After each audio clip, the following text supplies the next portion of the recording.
Olá, sejam muito bem-vindos a mais um encontro da Ímpares sobre a nossa série sobre desenvolvimento e inclusão. Hoje vamos abordar um tema focado em acolhimento e vínculos. Nós vivemos um momento em que falamos muito sobre inclusão, mas na prática nós vemos muitas famílias cansadas, profissionais inseguros e uma sensação de solidão cada vez mais presente. Para aprofundar esse tema, recebemos hoje com muita honra a Luciana Deretti.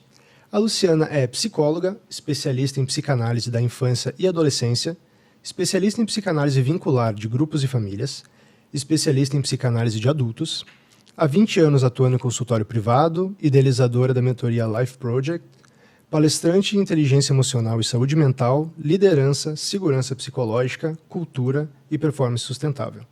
Autora do best-seller Invencível, a felicidade como uma escolha inegociável. Luciana, seja muito bem-vinda. É um prazer estar aqui para falar sobre esse tema tão urgente nos tempos em que nós vivemos. Bom, Luciana, aqui na Ímpares nós focamos muito em dar um desenvolvimento e instrução técnica para os profissionais, saber lidar, saber manejar crianças, mas muito antes do técnico existe a construção de um vínculo com a criança para conseguir acessar e atuar de uma forma mais humana e mais acolhedora. Luciana, o que você vê sobre como a forma que as pessoas estão se relacionando hoje e como essa solidão impacta em pessoas, principalmente com alguma neurodivergência? Vamos lá. Nós falamos hoje que nós vivemos uma epidemia de solidão. Nós estamos cada vez mais, como seres humanos, voltados para as nossas necessidades, para os nossos desejos, para as nossas demandas, estando cada vez mais incapacitados para vivermos, para lidarmos com as diferenças. Eu vou trazer um dado de realidade que ele é muito emblemático, porque quando nós vamos ter aqui hoje um bate-papo, convocando as pessoas, e principalmente os profissionais, para se apropriarem da missão que eles têm, né? E também junto a esses pais que muitas vezes, na sua realidade, encontram tanta dificuldade no mundo lá fora de acolhimento perante a sua condição, a sua realidade, eu preciso então contextualizar o que nós vivemos como sociedade. Nós vivemos hoje essa epidemia de solidão e ela está tão naturalizada ou até mesmo banalizada, e vou trazer o dado de um estudo recente onde foi feito um mapeamento das narrativas que fizeram mais sucesso ao longo das décadas. Vou trazer um exemplo aqui que ele é muito consistente e que serve de alerta para todos nós. Em 1960, nós sabemos que as grandes músicas de sucesso, e talvez aqui alguns vão reconhecer, a música do Queen, né? We Are the Champion. As músicas que faziam sucesso antigamente eram músicas que remetiam ao poder da coletividade. Grande parte delas, nesse estudo realizado, usavam termos que remetiam ao pronome nós. Atualmente, nós sabemos, e isso foi comprovado, que as músicas que mais fazem sucesso são músicas voltadas com o seu discurso à narrativa do eu. Ariana Grande, recentemente, nesta geração que está aí fora, convivendo com essas crianças neurodivergentes, por exemplo, ganhou um Grammy da música com uma música que fala acerca do amor a si mesma. O que eu quero dizer para vocês? A dificuldade de lidar com as diferenças, hoje ela está banalizada na nossa sociedade. Então, esse é um alerta que a gente precisa trazer, e eu acho que esse momento ele se torna tão relevante que nós aqui hoje vivenciamos, porque a dificuldade que hoje a gente encontra de lidar com as diferenças, ela acontece dentro das escolas, dentro das empresas, dentro dos lares, onde as relações amorosas elas têm sucumbido, muitas vezes em razão desta dificuldade. Quando eu estou dentro das escolas, que como psicanalista eu atuo ainda muito nesse espaço, o que eu sempre digo? Que nós precisamos fortalecer aqueles que trabalham com esta geração. Muitos professores hoje têm medo de conversar com os pais num grupo ampliado, trazendo algumas demandas específicas, por medo de não se sentirem acolhidos ou valorizados na sua preocupação. Então, eu sempre digo que o professor, e quando a gente fala aqui para esse grupo, ele precisa estar muito consciente do papel dele, que não é só por aquela criança que demanda uma atenção especial, mas é também pela nossa sociedade. Então, nós precisamos também, e eu acho que esse é um aspecto muito importante de nós aqui hoje falarmos. A questão é sim aquela criança que precisa de um cuidado, de um olhar, né, de uma especificidade no seu manejo, mas é uma demanda que não é somente dessa criança. Hoje é uma demanda que urge como sociedade. Então, a gente poder olhar para isso, a gente falar sobre isso, a gente levar essas discussões para os grupos maiores de pais é algo imensamente necessário. E uma condição para a saúde mental, não somente daquela criança, daquela família, mas para todos nós como sociedade. E deixa eu te perguntar, além da escola, onde mais os pais podem procurar por uma rede de apoio para ajudar nesse todo esse contexto? Vamos lá. Quando a gente está falando aqui de epidemia de solidão, nós também sabemos que nós vivemos hoje uma epidemia de saúde mental. Recentemente, em Austin, no Texas, no SXSW, que é um grande, enfim, é um dos maiores congressos mundiais onde se fala sobre tecnologia, inovação, profissões do futuro, um dos temas mais debatidos foi a saúde social. Inclusive, o termo mattering, que é o sentimento de pertencimento, foi uma das grandes demandas lá discutidas. E olhem que importante que nós estamos falando aqui. Se sentir acolhido hoje é uma demanda não somente destas famílias, mas de todos nós como grupo, como sociedade. Então, isso que nós aqui falamos serve para que a gente possa encorajar esses pais, cujos filhos demandam, sim, uma atenção maior, uma especificidade no seu manejo, nas relações, que eles possam se sentir mais autorizados, não somente junto à escola, se unirem em prol de um olhar respeitoso, porque o que nós estamos falando aqui é de respeito. As pessoas estão cada vez mais inábeis para lidar com as diferenças. Eu circulo dentro dos ambientes corporativos, dentro das empresas, e a gente tem visto isso muito. Que trabalhar em equipe tem se tornado cada vez mais difícil. Por quê? Porque as pessoas estão mais voltadas para as suas demandas unicamente. Eu vou usar um termo, por exemplo, que hoje está muito em voga, que é o protagonista. Todo mundo hoje quer ser protagonista. E as pessoas estão confundindo isso com egocentrismo. Entendendo que o que importa é o seu objetivo, é a sua meta. Então, a gente precisa que esses pais destas crianças sim, se fortaleçam emocionalmente, individualmente, entendendo que talvez a demanda que eles trarão com a realidade da sua família é uma demanda que, caso encontre impeditivos de acolhimento externo, que eles tenham a consciência que isso talvez não seja única e especificamente em razão da condição do seu filho, mas é uma demanda que urge como sociedade com relação à forma com que a gente lida com as diferenças. Então, esse debate que nós aqui hoje temos nesse nosso bate-papo, ele precisa ser levado para as reuniões de pais, ele precisa ser problematizado junto às escolas, porque a dificuldade que essas famílias encontram, que essas crianças encontram, elas vão também aparecer de outras formas junto a crianças que talvez não tenham um diagnóstico objetivo, mas que também tragam demandas, porque demandas fazem parte da vida. Ainda sobre essa parte do isolamento, a gente percebe que muitas vezes as pessoas, por não ter talvez uma inteligência emocional adequada, quando encontram alguém com um comportamento um pouco diferente, a saída natural é isolar e se afastar justamente por não saber lidar com as diferenças, né, dessa pessoa. E eu te pergunto, por que é tão difícil para a gente lidar com aquilo que foge do padrão, com pessoas que têm algum comportamento que não seja o convencional dito, né, pela sociedade? E quais são esses comportamentos que as pessoas tendem a evitar?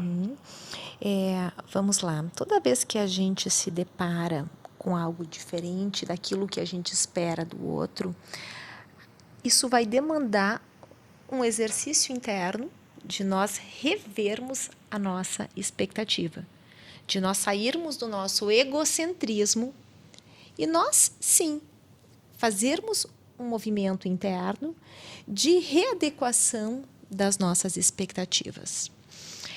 E aí vem um alerta muito grande e que é algo que nós sabemos que acontece, grande parte hoje do nosso tempo e das notícias que nós consumimos, elas são elas têm a origem na tela de um telefone. A gente não olha mais hoje jornal da televisão, a gente acompanha as notícias através do rolo da câmera das redes sociais que nós temos nos nossos telefones. Quando nós olhamos aquele rolo da câmera, o algoritmo está fazendo a leitura das nossas preferências. E a partir deste momento, o algoritmo começa a entregar somente aquilo que valida a nossa opinião e o nosso gosto. O que eu quero trazer quando eu trago isso aqui para nós? O nosso dia a dia na contemporaneidade, ele tem nos incapacitado cada vez mais para lidar com o que surge de diferente. Então, a gente vê em cenários, por exemplo, quando nós temos temas políticos, as pessoas divergem cada vez mais. Por quê? Porque a gente, esses dias estava numa situação em que a pessoa dizia assim, não, mas todo mundo que eu sigo pensa isso. Claro. Claro, o algoritmo só entrega aquilo que tu pensas. Então, a gente poder viver mais a vida real, quando a gente fala como prescrição, como é que a gente evita essa condição de refém do nosso próprio egocentrismo? Porque isso que está acontecendo hoje. A demanda que nós aqui trazemos, o alerta, ele cabe não só para o que essas famílias vivenciam como demanda, mas como uma demanda que hoje ela é universal.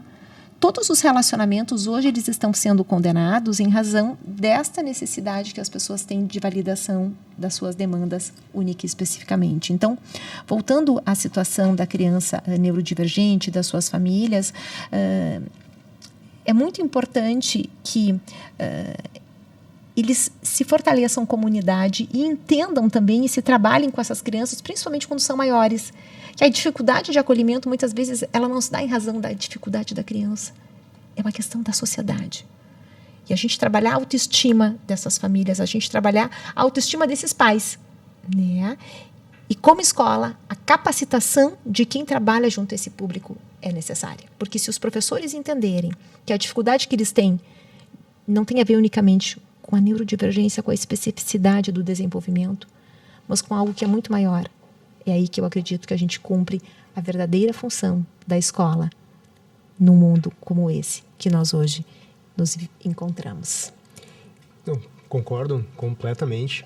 E até entrando nessa individualidade, esse protagonismo que você comentou também da criança, até que ponto vai o direito da criança de ser protagonista, de ela escolher exatamente como ela quer lidar com as situações, e até que ponto entra os pais, os professores dando uma orientação adequada, tanto sobre relacionamento com o colega, quanto relacionamento no seu dia a dia. Agora eu trago um alerta aqui para todos nós. Com o advento das redes sociais, nós temos visto uma avalanche de pseudoprofissionais trazendo teorias, na verdade, ideologias com relação à criação dos filhos. Cada vez mais, e nós que trabalhamos, eu há 20 anos trabalhando no consultório, a gente está acostumado, quem está do lado de lá, trabalhando com a ciência propriamente dita, a entender o que dá certo e o que não dá. E hoje as pessoas têm feito cursos de final de semana e se intitulado especialistas em desenvolvimento infantil, em neurociências, em neurodesenvolvimento, com cursos não valorizados e reconhecidos, e acabam muitas vezes defendendo ideologias que falam aquilo que os pais gostariam de ouvir e não necessariamente o que funciona na prática. Por que eu trago esse alerta quando tu trazes essa pergunta? Eu escuto muito, existem muitas linhas teóricas que eu não vou aqui citar o nome, mas que dizem que a gente tem que deixar a criança, respeitar a criança. As crianças precisam entender que nem tudo é como elas gostariam, que existem limites. E eu falo isso com relação à criança que precisa conviver com um colega neurodivergente. Meu filho, talvez tu queira, mas o teu amigo não vai conseguir no tempo que tu esperaria. Vamos tentar entender ele? Hoje nós temos uma avalanche aí de teorias que a criança tem que fazer do jeito dela, que ela não pode se deparar com o limite, que ela vai se sentir invadida. A criança neurodivergente, sim, ela precisa ser respeitada. O adulto, ele precisa ser respeitado. Existem limites, existem condições. Então, o alerta, ele vem desde cedo com relação à forma com que os pais estão educando os vossos filhos. E por isso que a gente hoje, aqui nesse bate-papo, não tem como a gente falar somente sobre as crianças. A gente precisa falar sobre os pais. A gente precisa falar sobre a nossa sociedade.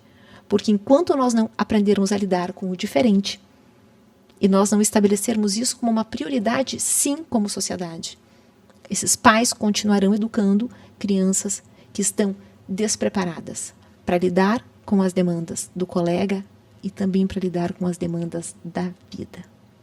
O que a gente vê também é muitos pais terceirizando essa responsabilidade para a escola, ou para um professor, ou, enfim, para onde for que ele busque a educação, e esquecendo que muito precisa vir de casa também, essa instrução não pode ser totalmente terceirizada.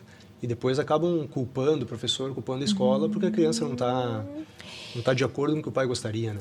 Quando nós falamos aqui para escolas, eu acho que aí está um alerta muito importante. Hoje, é o colega do teu filho que vai ter uma demanda emocional de manejo. Não é porque o teu filho não recebeu um diagnóstico propriamente dito numa primeira infância que gere uma demanda no meio no qual ele está inserido, que o teu filho não pode, ao longo do desenvolvimento, também apresentar demandas emocionais. Acho que esse é um alerta muito importante de nós trazermos aqui. Crianças em desenvolvimento emocional, elas têm até o final da adolescência para apresentarem conflitivas e demandas psíquicas. Vou trazer agora um exemplo que eu uso muito no consultório, que é o seguinte, vou falar agora como psicanalista de infância e adolescência. Do nascimento até o final da adolescência, nós temos a constituição da nossa personalidade. O que isso significa? Que existem demandas, dificuldades, diagnósticos, principalmente cognitivos e neurológicos, que sim, eles são facilmente identificáveis no início da vida. Agora, existem demandas e diagnósticos de cunho emocional, que eles podem aparecer lá nos seus 10, 12 anos, 13 anos. Vou usar um exemplo. Esse desenvolvimento da personalidade, ele acontece ao longo de diferentes faixas etárias, que são, na verdade, fases do desenvolvimento, que eu sempre digo para os pais que são intervalos de tempo durante os quais haverão aquisições tanto emocionais quanto cognitivas. Cada fase do desenvolvimento é como se fosse uma pequena guerra que o psiquismo trava. Algumas vezes, soldadinhos adversários ficam lá, latentes, se fazem de mortos, e a criança passa para a próxima fase do desenvolvimento e vai seguindo esse curso. Em algum momento, soldadinhos adversários se unem de diferentes fases, ganham força, e a gente tem uma adolescência problemática. Então, isso que eu estou falando aqui é que todos os pais podem, em algum momento, enfrentar dificuldades com os seus filhos e precisarem do acolhimento de outros pais. Nós sabemos que questões comportamentais na adolescência estão cada vez mais frequentes, riscos psicossociais estão cada vez mais frequentes, a drogadição, enfim, uma série de condições emocionais que geram vulnerabilidade e que talvez hoje o teu filho não precise, vamos dizer assim, que um coleguinha ceda, mas talvez lá na frente ele precise do cuidado do colega. Então, a gente trabalhar isso com as famílias, de que nós somos um grupo, nós somos um coletivo e juntos somos mais saudáveis, não somente mais fortes. E por isso que quando a gente começa falando hoje aqui do século da solidão, urge essa discussão e essa problemática e essa conscientização dentro das escolas, principalmente, pois é lá que nós preparamos os cidadãos que vão comandar esse mundo. E eu digo que também a gente recebe muito de professores, mas também nas escolas, essa questão da adolescência, não ter um diagnóstico precoce, porque muito desse diagnóstico começou a ser feito recente. Antigamente dizia, aquela criança tem algo diferente, mas não sabe o quê. Então agora, de uns anos para cá, estão começando a vir os diagnósticos. Mas tinha muitas crianças na educação infantil, e principalmente infantil 1, que os professores já estavam tendo algum treinamento, já sabiam como lidar, e conforme eles vão indo para o infantil 2, vão para o ensino médio, já muda, porque aí entra tanto a parte da adolescência, quanto a parte de relacionamento, a parte de festas, a parte hormonal, então tudo muda. Então, muitos professores que já estavam preparados, né, entre aspas, para cuidar de crianças com alguma atipia, quando elas entram numa fase mais de adolescência, eles começam a ver que o que eles sabiam não é mais regra, eles têm que aprender a fazer de forma diferente, o manejo é diferente. E aí eu aproveito também e te faço esse gancho, tem muita diferença entre professores que querem incluir e de fato sabem incluir. Então, o que você vê nas escolas, assim, entre essa intenção e a prática? O que tá de diferente? Qual que é essa distância de conhecimento aí um pouco técnico também dos profissionais para saber incluir de verdade? Primeiro aspecto, a capacitação dos profissionais para lidarem com as demandas dessas crianças. Então, acho que programas como o de vocês de capacitação, eles urgem, porque tudo aquilo que a gente conhece, a gente maneja de uma forma mais adaptativa, mais coerente. Segundo aspecto, os professores entenderem isso que nós aqui há pouco falávamos, que quando eles vão estar trabalhando com essa criança, eles não vão estar trabalhando somente essa criança, elas vão estar trabalhando um grupo. E todos tendem a crescer se nós conseguirmos criar um ambiente adaptativo. Porque as diferenças, elas fazem parte da vida. Hoje nós sabemos que as empresas apresentam muitos problemas para manejar as equipes. Por quê? Porque as pessoas não sabem lidar com o diferente. Então, se nós entendemos que a escola tem um papel também social de capacitar, não só cognitivamente, mas socialmente, emocionalmente para a vida, esses professores se sentirão mais autorizados para, inclusive, trabalhar no grupo de pais, chamar um pai representante. Nós temos que validar o papel deste pai de líder de um grupo, porque a forma com que se fala sobre o tema, ela já é indicativa do acolhimento que vai se ter. Não é um aluno problema. É um colega, é uma família que merece o nosso olhar, o nosso cuidado e o nosso carinho. Então, desde a forma como essa realidade ela é apresentada, isso é indicativo do acolhimento, do direcionamento, do manejo da situação. E deixa eu te perguntar a respeito tanto de famílias como de escolas, tá? O que a gente escuta, infelizmente, é que, vamos falar de inclusão, é a pauta do mês. Esse mês nós vamos incluir. Mês que vem a pauta é outra. Então, as práticas que começaram não se sustentam, os grupos de apoio não se sustentam. Que tipo de práticas, tanto na escola como em casa, a gente consegue fazer de uma forma sustentável? Assim como a formação ela deve ser continuada dos profissionais, porque lidar com essa realidade gera uma demanda. A gente muitas vezes tem que falar com pais, tem que trabalhar mais os alunos. Então, a formação continuada, mas também essas temáticas poderem ser trabalhadas junto às crianças como algo curricular. A gente estuda matemática, ciências, enfim, e a gente não estuda relacionamento humano.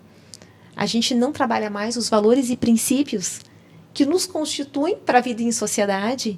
Fica, às vezes, lá isolado, numa aulinha de religião, de uma aula única e exclusivamente. E hoje, todo o tempo que nós estamos falando aqui, nós estamos falando o quê? De virtudes, de princípios, que são aqueles que capacitam uma família a seguir juntos ao longo do tempo.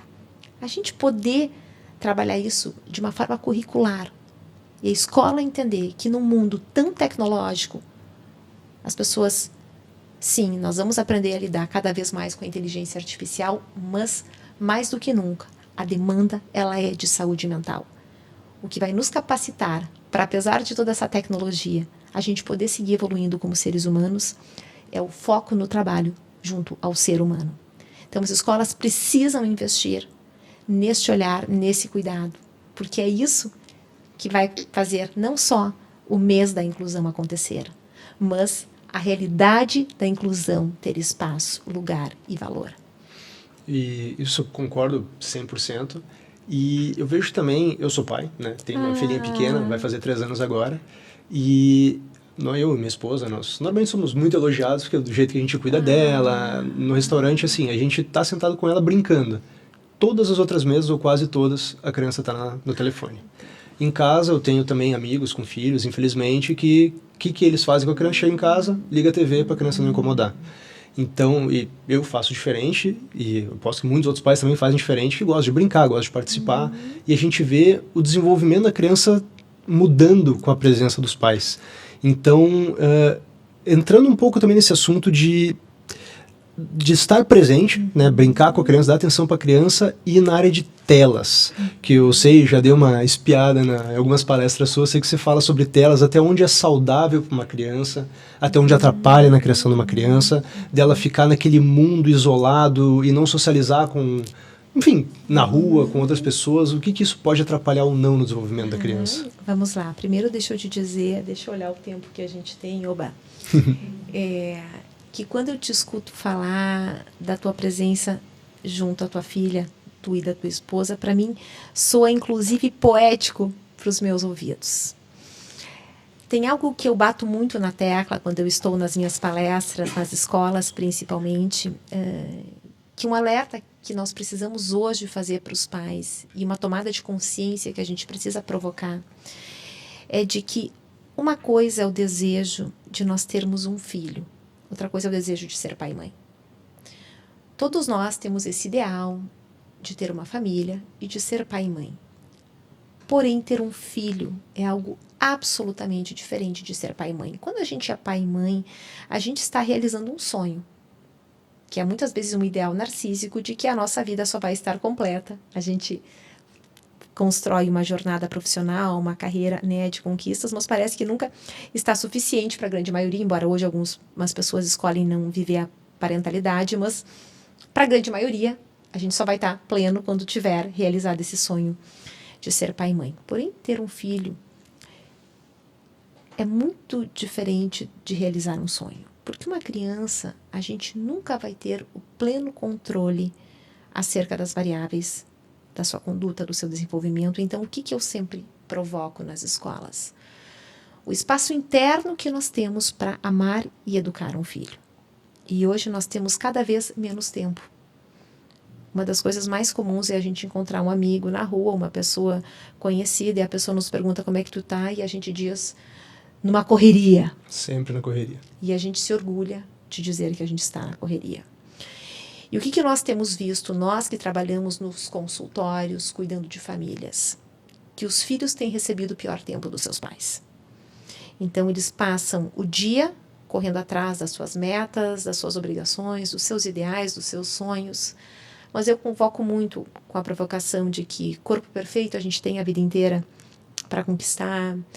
A vida profissional, ela dura até a nossa, né? Se quiser hoje, as pessoas estão com 70 anos ainda trabalhando dentro das empresas, em cargos de liderança, enfim. Filho pequeno uma vez na vida. Então, existem coisas que a gente tem o tempo inteiro para recuperar.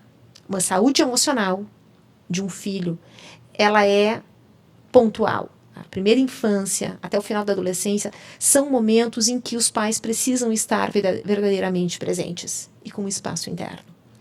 Então, a banalização do uso das telas faz com que pais vão ao restaurante e ao invés de se preocuparem em viver um momento em família, eles estão preocupados para que o celular não seja esquecido, o tablet também não.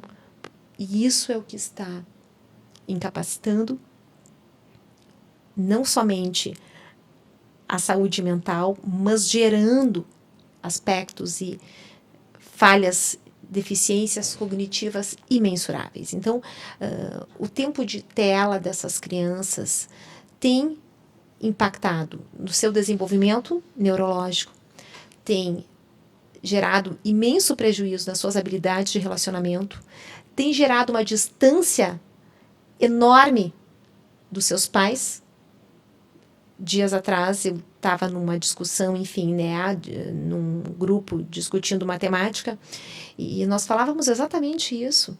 As crianças hoje chegam, os jovens chegam na adolescência e os pais se perguntam por que os filhos não aceitam o seu limite. Mas o limite ele só vai ser aceito se tiver um lastro de afeto. E lastro de afeto acontece na convivência. Presente caro, viagem sonhada não constrói laço de afeto. O que constrói laço de afeto é presença, é paciência, é estar junto. Inclusive, estando sem fazer nada. E simplesmente estar sentindo o toque, o acolhimento, o abraço. Quando foi a última vez que tu abraçou um filho sem pressa? Eu provoco muito isso nas minhas palestras, quando a gente está junto aos pais. Quanto tempo tu passou? Dá uma espiadinha no teu tempo de uso do teu celular. Quanto tempo tu passou no teu dia na tela, na rede social? E quanto tempo tu sentou com o teu filho? Tu olhou no olho dele e tu perguntou como é que foi o dia dele. Mas como foi o dia dele não é saber se ele fez a obrigação, não é saber se ele fez o tema, não é só abrir a agenda e conferir se ele levou o tema ou não. É perguntar como é que ele está se sentindo, o que ele gostou, o que não foi legal. E para isso a gente precisa ter tempo. Então, mais do que nunca, o tempo é a variável mais valiosa que a gente tem nessa vida. A minha pequenininha está aprendendo a falar dos sentimentos. Ela fala, às vezes, enfim, está com sono, está com dor de barriga, está feliz, está com pressa. Ela vai misturando os sentimentos, mas ela tenta explicar do jeito dela, né? Então, é que nem tu falaste, esse momento de sentar, conversar, perguntar como é que tá, ela na língua dela explicando, né, como é que ela se sente, e falar, papai tava com saudade, isso não tem preço nenhum. E o que eu escuto enfim, conhecidos, amigos, pessoas, enfim, que trabalham até tarde, ou que tem uma agenda muito corrida, eu não tenho tempo. Eu chego em casa, eu só tenho meia hora e logo tenho que fazer janta para a criança dormir. Então, claro, tem cenários de pessoas que têm um pouco mais de disponibilidade, tem gente que tem um pouco menos, mas eu conheço pessoas que têm uma agenda mega corrida, viajam o tempo todo, mas aquela meia hora senta e faz valer. Muito mais do que um pai que fica o dia inteiro lá vendo o jogo, brinca aí, todo do teu lado, mas não presta atenção no que a criança está pedindo. Então é saber valorizar um tempo de qualidade, né? Exatamente, e isso eu vejo muito frequentemente, muitas vezes, quando um dos, da dupla parental está em casa por mais tempo com a criança, acaba não valorizando a importância daquele momento presente, porque está todo o tempo por perto, mas estar perto não significa estar junto.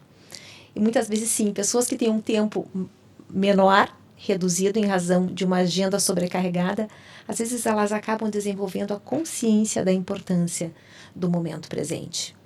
Então, a gente poder falar sobre isso, a gente poder reconhecer, e quando a gente volta, a realidade das crianças neurodivergentes, dessas famílias, a gente poder, junto a esses pais também, assim, trabalhar esse espaço interno, talvez, que vai ter que ser ampliado, mas que vai nos ensinar tanto. Eu acredito muito que esses tempos eu estava com uma situação de uma família no consultório e que eles me disseram assim, Luciana, alguém me perguntou, se eu não pensava por que eu.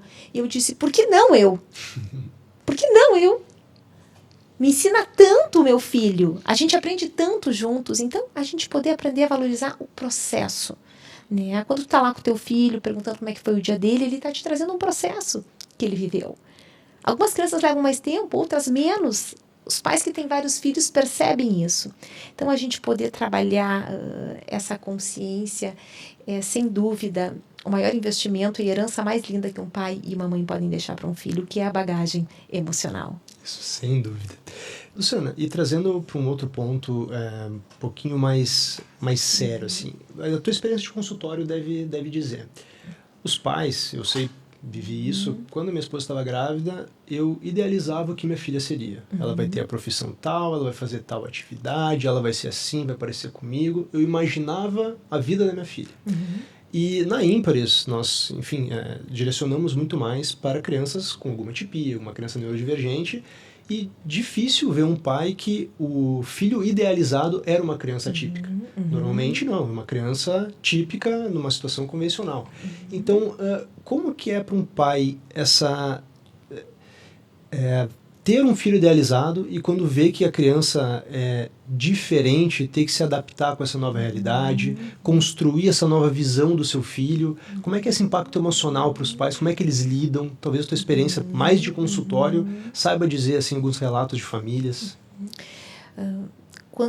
E essa temática ela é muito frequente no consultório e eu sou tão consciente acerca dela que toda vez que um casal que está comigo no consultório, em razão de demandas individuais, enfim, acabam ficando grávidos e eles me pedem, Luciana, tem algum livro para tu me indicar? Eu tenho uma expressão que eu sempre digo, não existe manual para criar filho, porque cada criança ela é diferente. E essa expectativa ela acontece já ainda na gestação. E hoje a gente tem, e aí voltando às redes sociais, cursos e mais cursos, manuais e mais manuais, e os pais cada vez mais estão sim esperando um filho, cada vez mais repletos de expectativas. Dias atrás uma pessoa me disse, Luciana, por que minha mãe teve 10 filhos e nenhum precisou de terapia e eu tenho 2 e os 2 têm que estar em tratamento? E a resposta vem totalmente ao encontro do que nós estamos falando aqui hoje, que são as expectativas demasiadas que nós hoje vivenciamos. E aí vem um alerta muito importante, porque novamente quando a gente se abastece das redes sociais, de toda essa vida idealizada, as pessoas só postam uma vida perfeita.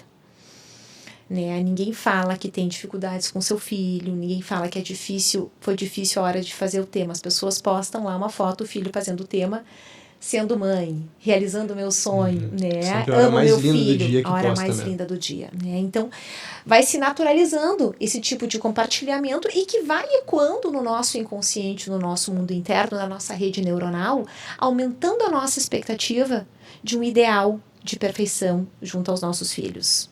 Então, esse é um alerta muito importante que nós precisamos fazer. Por quê? Porque quanto maior a expectativa, maior a dor da frustração.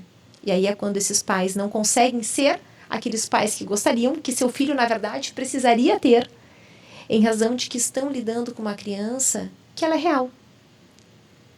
Muitas vezes eu recebo no consultório, inclusive, às vezes, pedidos de avaliações, que pais me trazem situações que eu digo, olha, eu acho que o filho de vocês é um filho normal, eu acho que o que a gente tem que trabalhar aqui é a expectativa de vocês com relação à realidade que o filho de vocês, infelizmente, eu preciso dizer, filho sonhado não necessariamente vai ser aquele que a vida real nos mostra. E se os pais entenderem que é aí que está o encanto da vida, que é aí que a gente aprende a respirar fundo, que a gente aprende a rever as nossas expectativas, porque a dificuldade que tu vais ter com o teu filho, tu pode ter certeza que tu vais ter num relacionamento amoroso, na tua vida profissional.